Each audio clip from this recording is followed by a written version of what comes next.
Next up is John Gordon. John Gordon, I'm going to do his little bio here. It's very nice, pretty impressive. John Pinchot Professor Emeritus of Forestry and Environmental Studies in the Yale School of Forestry and Environmental Studies, where he was Dean from 1983 to 1992, and again 1997 to 98.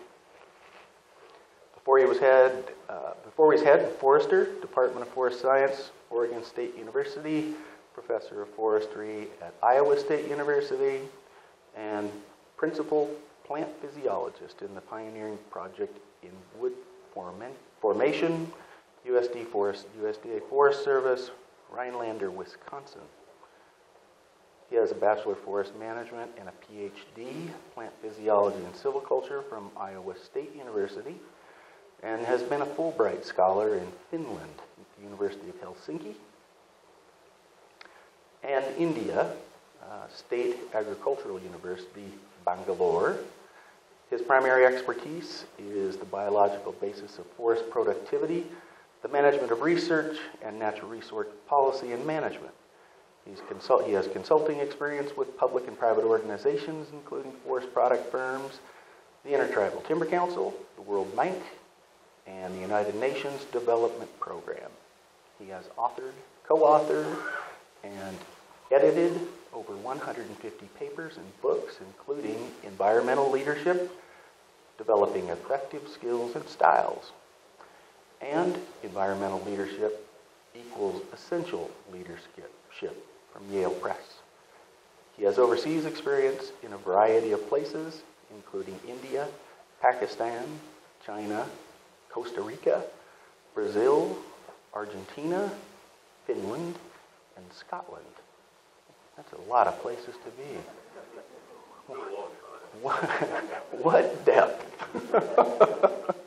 And so with that, I'll invite John to come up and do this morning's address. Thank you, John.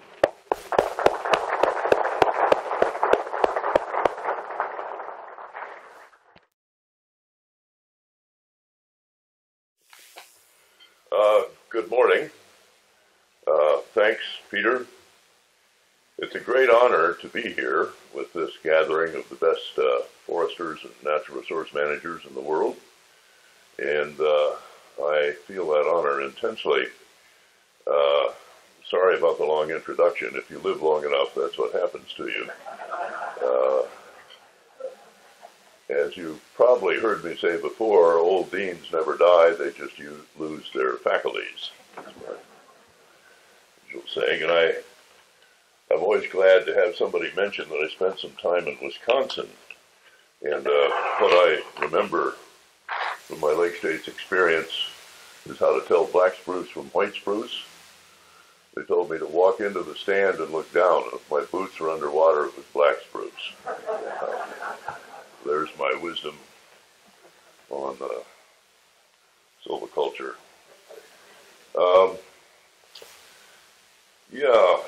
John Sessions, by the way, sends his sincere apologies. He had a sudden need to be in Corvallis due to student and faculty issues, and familiar as I am with student and faculty issues, I can assure you he would rather be here. But our title today is Indian Forestry Seen Through the Lens of Three IFMATs, A Leadership Future. And this is what John and I took away from IFMAT. We're not speaking for the whole forest management team, but rather what we saw in looking across three of these over about 20 years, and we want to see how you think about what we've done. The title comes, of course, from Lewis Carroll's Through the Looking Glass, and a long time ago, Indian managers were forced through the glass and had to confront what non-Indians thought were the right ways to do forest management.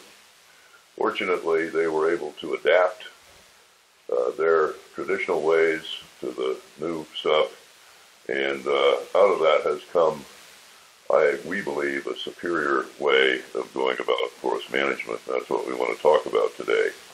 I also want to thank Larry Mason and Vinnie Corral. The photos you're going to see today and the figures are all from the IFMAT 3 report. This is the summary version here. If you haven't seen, there are 3 volumes and they're available from ITC.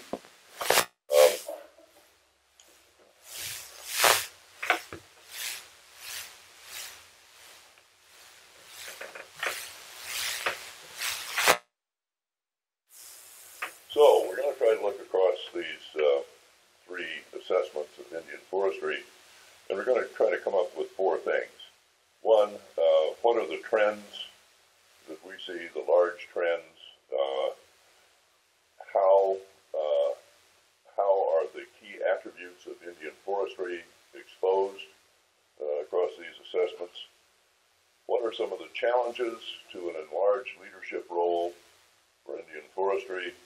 And finally, what might be some of the attributes of a leadership future? What might that look like? So trends, what are the big ones we saw? Well, first of all, timber output.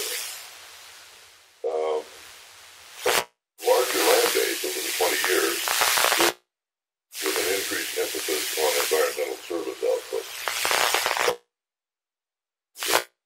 Timber revenues have greatly dropped in the past 3 decades. If I can avoid blinding heat with the laser. Oh, that changed. Get back. There.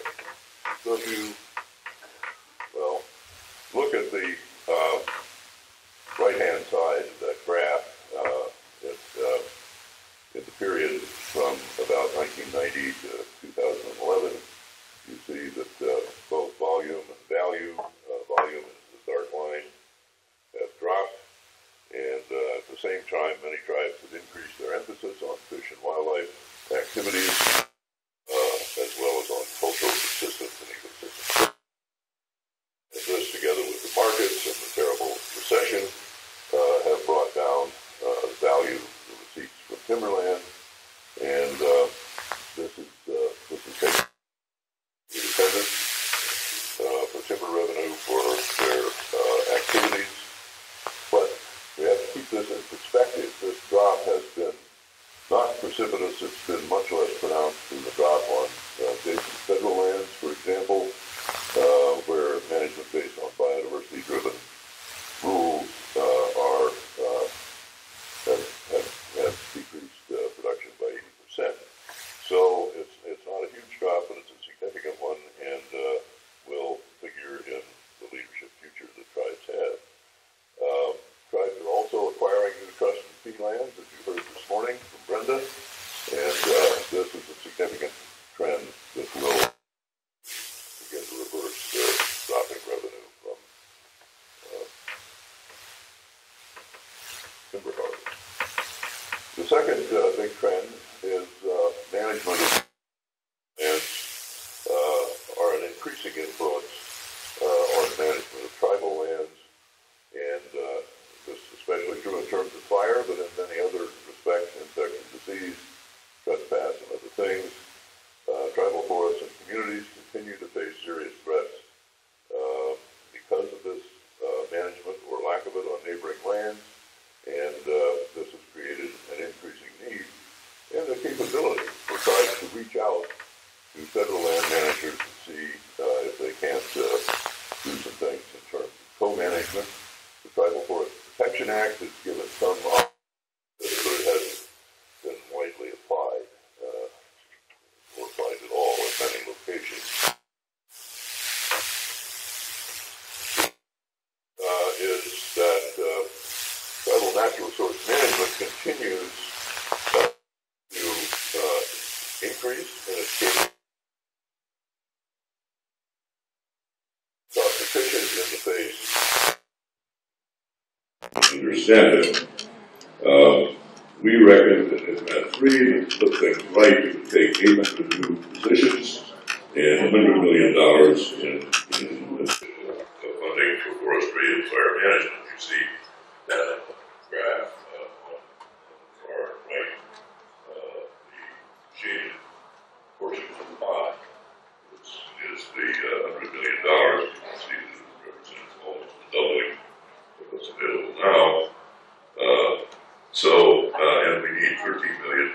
electrification to get that new generation of forestry for us that Bill was talking about. This investment, if made, will lead to a further blossoming of Indian forestry capability and accelerate transformation to self-governance and economic self-sufficiency in the forest tribe, and also will greatly benefit surrounding communities. So it's an investment that we need to see is made. I'll mention that again later. The fourth major trend is the loss of milling capacity in Indian country, and this loss is limiting marketing and production opportunities, but it's brought forth a positive response. The agroforest concept and incipient programs are being tested. We'll hear more about that at the symposium, but it's a major challenge and a potentially major response. The fifth macro trend is that the National Indian Forest Resource Management Act is emerging as a signal piece of forest policy legislation. It could, we think, serve as a model for the modernization of U.S. forest policy generally. This is because it's output-based, it stresses integration and sustainability, and is constitutional in nature rather than narrowly prescriptive like most other federal policy legislation. So we think it could be a model. We think it could be usefully amended now. We think it could be amended to devolve more functions to private governments, governments that are currently reserved to the U.S. government. George Smith has spoken eloquently about this, and this would be particularly appropriate where NEPA and ESA functions are involved. We also think in this diagram, it's too busy to make sense to you. I think it's more than 6 feet from the screen. But what it shows is it has one idea of how the trust oversight responsibility for forestry should be changed. And what it basically says is that the BIA, which now does both oversight and technical functions, should be reserved to enhance technical advice and research role, and the oversight should be done by an independent commission. And some legislation has been introduced recently that reflects some of this. This is, I think, a very underappreciated aspect of forestry in India. I think the National Indian Forest Resource Management Act, piece of forest policy, really is a model. Anyway, so 5 macro trends, we think: decreasing but not collapsing harvest, and greater emphasis on ecosystem services. Second, greater influence of surrounding federal lands, but with a positive response from tribes. Third, good forest management projects and actually enhance capability in the face of bad funding. And fourth, loss of milling capacity, and again, a tribal positive response. And finally, the emergence of this policy legislation. So, now, some key attributes of Indian forestry that we've seen across the 3 events. Indian forestry seems to be the paradigm for sustainable forestry, and this, just a brief look at definitions of sustainability. The Rutland report 30 years ago said that we should compromise future options to suit present needs, preserve future options. The tools definition says that sustainability is having tools to meet a largely unknown future, which means maintaining an array of flexible and readily applicable tools. The triple bottom line idea, which I think is a key one, says that all 3 of 3 things sustainability, social acceptability, and progress, and ecological soundness all have to be met to have a sustainable system. And we think we see that in Indian forestry. Finally, multiple use. The old forestry idea simply means you should be able to do several things at once with equal effect. And it's easy to say, but it's very hard to do. But I think we see that in forestry in Indian country. So, what are the key attributes? I think the most important one is if tribes live with the consequences of their decisions, essentially forever. And they live with the consequences of all their decisions, not just the ones they're interested in. And that's quite different in the way other populations seem to approach forest policy. The second one is that Indian forestry benefits from both traditional knowledge and modern science. And I think this is perhaps the most underrated one of the characteristics that we see across Indian forestry. Traditional knowledge plus modern science rests on the very tribal attributes of a strong sense of place and institutional memory that's maintained, that's actively maintained, not always made, going into other organizations, finding out nobody really knows what happened last decade, and very often not last year. Tribes are not that way. And that coupled with careful long-term observation, with many eyes on the land, not just a few specialized sets of eyes, but many eyes, keeps management very much alive. And then goes to the world tradition for explanations, or really explaining what it's doing. It's never been a terrific attribute of forestry and foresters in my experience, but it is indeed. I think it is because this is transgenderism for everybody. And I think the protocol is by this, that their board of directors, their leadership, their membership really wants to know what's going on, and the people who are responsible for resource management actually know how to explain it so they can understand it. I think that's the key thing. Another characteristic that I think is extremely important is the drive to economic self-sufficiency. It's actually a legislatively established principle. And what this does is enforce the triple bottom line. It says that you must take into account economic things.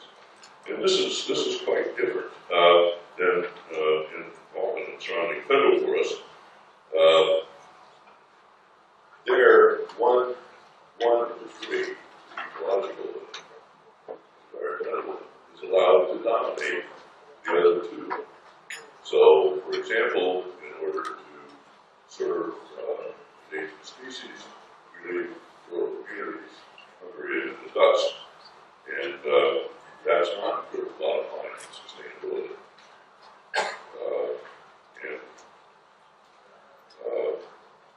All the effort I've seen in Indian forestry, we've seen across the impact assessments, has been contrary to that.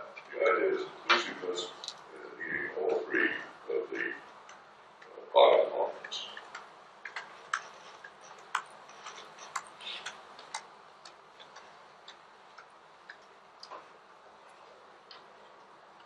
The respect that tribes and tribal members have of wildlife, water, plants, and people in place on the land lead to an integrated view of forest management. This integrated view, this by the way is a picture from the nominee showing harvesting larger trees.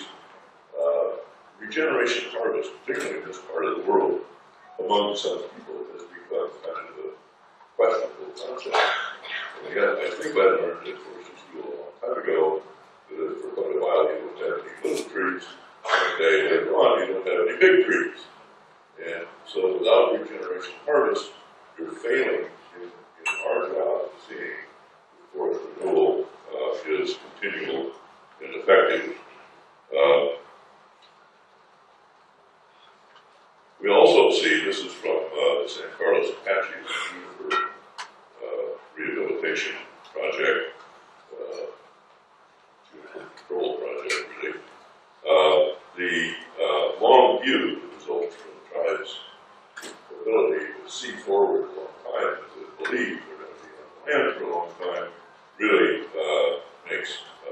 projects like this possible, but over long times. In this case, over the store, the source values have been lost. In this case, a vigorous range of vegetation.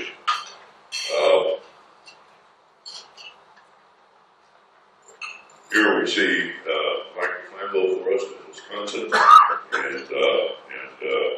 innovative yellow birch management.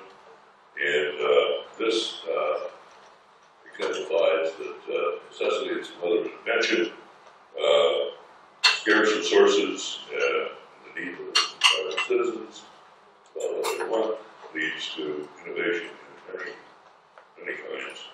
Forestry that for those who are lacking in non-Indian forestry, they don't occur. Innovation doesn't occur as rapidly.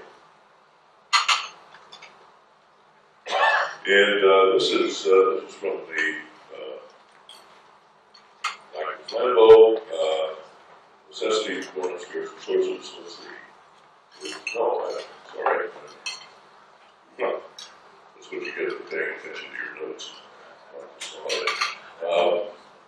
Yeah, this is what I talked about, and this is white pine overstory management again to rehabilitate commercial forest land that has been inappropriately harvested. Another example of innovation that comes from necessity. And where preservation, where straight out preservation, is keeping things the way they are for a while, is necessary. Price, but this is on the Tule River, and shows their connections redwood groves with the Ames Peak. So finally, we have a certain fraction of our population that's enamored of old growth forests, and where old growth is desired and maintained, it is also created. This is on the Dr. Flambeau, and it shows the tour for us that's through old growth. And finally, all sources of harvest are sought to do what needs to be done. This is a bridge on the canal funded by NRCS, partially funded by NRCS monies, and this ability to exploit all sources of funds is again one of necessity, and it's a tribal characteristic that's growing. We're a little worried about this in the sense that we don't want that to drive out program funding, but it's good that it's there and it's used.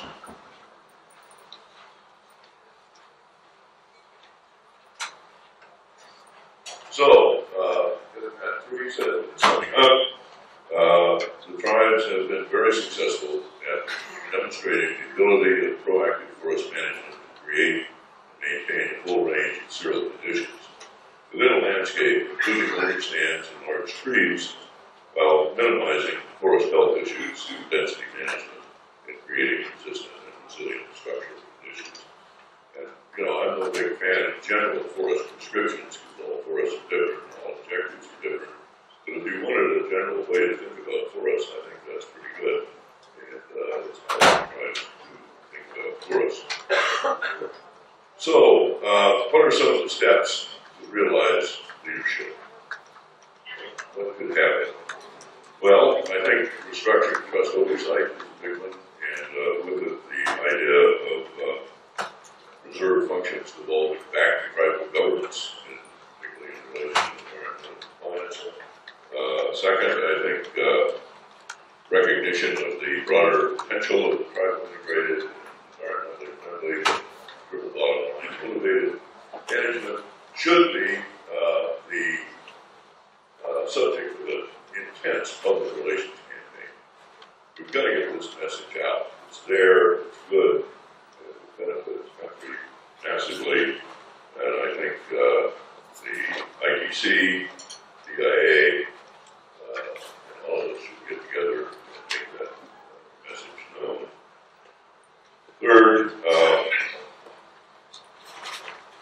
the enhancement increase creation of private management of public forests, federal forests, particularly within the ancestral homeland, the tribes should be enabled to move forward on that quite rapidly. I don't see any real excuse for not having tribes manage land A to give one's home, and B, they clearly manage better the current management system. And so that I think we should push forward strongly, and would be a major step for national leadership. We got to continue scaling up private resource management capability, and I think we ought to have a 5-year plan to meet the funding and staffing advice of ITMAP 3. And one of the things that I think has great potential is more intertribal cooperation in forest land ownership and management. We all know about the different investment management organizations that exist. They have their place, but they don't manage with the kind of sensitivity and capability that tribes can bring to the picture. So managing forests for investors of a wide variety seems to be something tribes can do together through more intertribal cooperation. And venture capital is needed to get anything going, and I think more venture capital should be sought through professional fundraisers and funders for enabling some of these initiatives that I've mentioned. And finally, research partnership with research institutions and bringing Indian colleges along as research institutions seems to me to be an obvious thing to do. There's a huge empty place in forestry research right now. Not many people are working on forest productivity enhancement. I guess that's because people aren't too concerned about productivity in federal forests. The industry has lost most of its research capability. So tribes can step into that breach and become the people who control, create knowledge about forest productivity.